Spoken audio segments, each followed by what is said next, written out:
What would you do if a stranger's forgotten kindness came back to find you, years later, through your own child? The day my daughter came home from school and told me, "Dad, my teacher knows you," I laughed, because I thought she was joking. But then she looked up at me with a seriousness that made the smile disappear from my face.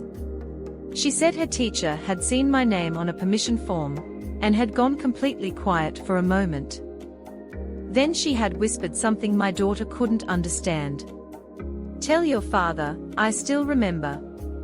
I spent that night staring at the ceiling, wondering what I could possibly have done years ago that someone would still remember.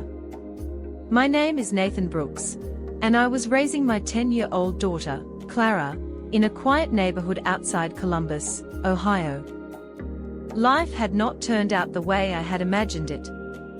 3 years earlier, my wife, Rachel, had passed away after a long illness, leaving Clara and me to learn how to live around an empty chair at the dinner table.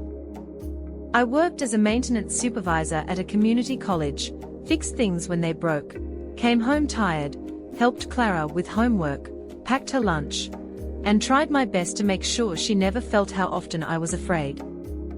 We weren't wealthy, but we had a small house, a warm kitchen, and enough love to keep going. So when Clara mentioned her teacher, Mrs.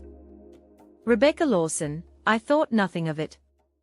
Rebecca was new to the school that year, and Clara liked her immediately, because she made every student feel noticed. But one Thursday afternoon, Clara dropped her backpack beside the kitchen table and told me what had happened.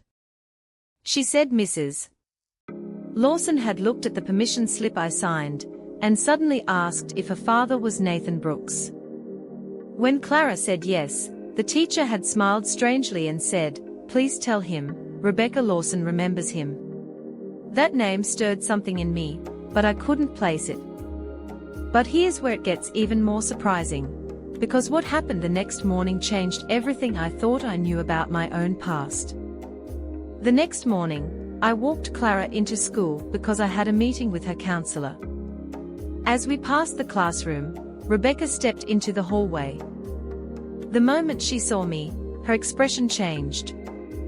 She looked older than the person I remembered, of course, but there was something familiar in her eyes. She smiled and thanked me for coming. I asked whether we had met before, and she simply said, "Not exactly the way you think."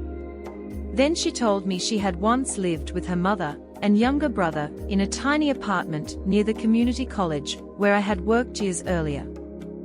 Her mother had lost her job during a difficult winter, and their family had been struggling to afford groceries. One evening, Rebecca, who had been only 14, went to a neighborhood food pantry with her mother. I suddenly remembered the place. I had volunteered there every Saturday for nearly 2 years. I remembered a teenage girl with long brown hair who always tried to make her little brother laugh, while their mother stood quietly in line. Rebecca's eyes filled with tears when she told me what happened next. One Saturday, the pantry had run out of school supplies. Rebecca needed a calculator for a math class, but couldn't afford one.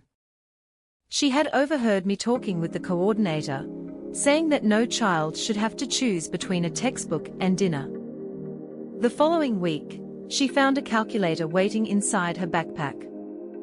There had been no note, only a small piece of paper with the words, "Keep learning." I had completely forgotten doing it. To me, it had been a small act on an ordinary Saturday. But to Rebecca, it had become something much larger. She told me that when she felt invisible, that little gift made her believe someone saw her future, even when she couldn't see it herself. She went on to explain that she had become a teacher because of that moment. She wanted to become the kind of adult who could notice the quiet child in the room, the one who never raised a hand, the one who came to school tired, worried, or afraid of falling behind. Then she told me something that broke through every wall I had built around my grief. She said that when she learned my daughter was in her class, she recognized my name immediately. She had wanted to thank me for years, but she never knew where I lived, or how to find me. She had kept that old piece of paper with the words, "Keep learning," in a box at home. I didn't know what to say. I had spent years believing that the best things I could give Clara were things I could afford: a safe home, dinner on the table, a good school, and my time. But standing there, listening to Rebecca, I realized something my late wife used to tell me. We never know which small kindness becomes someone else's reason to keep going. Before I left, Rebecca handed Clara a new calculator for an upcoming math project. Clara looked at me, then at her teacher, and smiled. Rebecca told her, "Your dad once gave someone a chance to believe in herself. Now it's your turn to keep learning." That evening, Clara and I sat on our porch as the sun disappeared behind the trees. She asked me why I never told anyone about helping Rebecca. I told her honestly that I hadn't thought it was something worth remembering. Clara shook her head and said, "Maybe that's what makes it kindness, Dad." I looked at my little girl and felt something I hadn't felt in a long time. Not the absence of grief, but the presence of purpose. Rachel was gone, and nothing could change that. But the love she had taught me had not disappeared.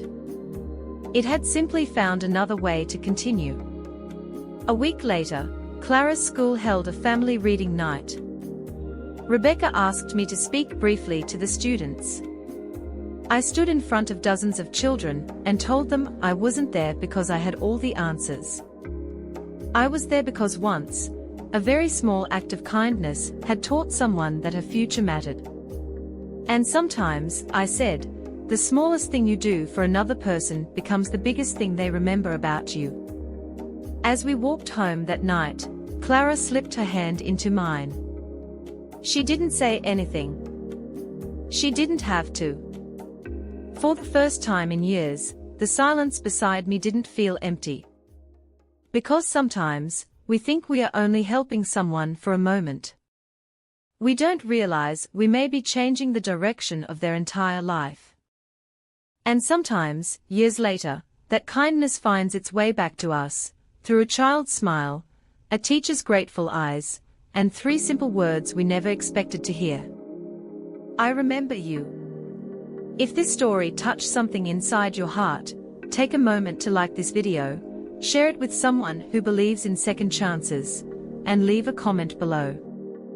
What is one small act of kindness someone showed you that you still remember today? Maybe your comment will remind another person that even the smallest kindness can leave a lasting mark.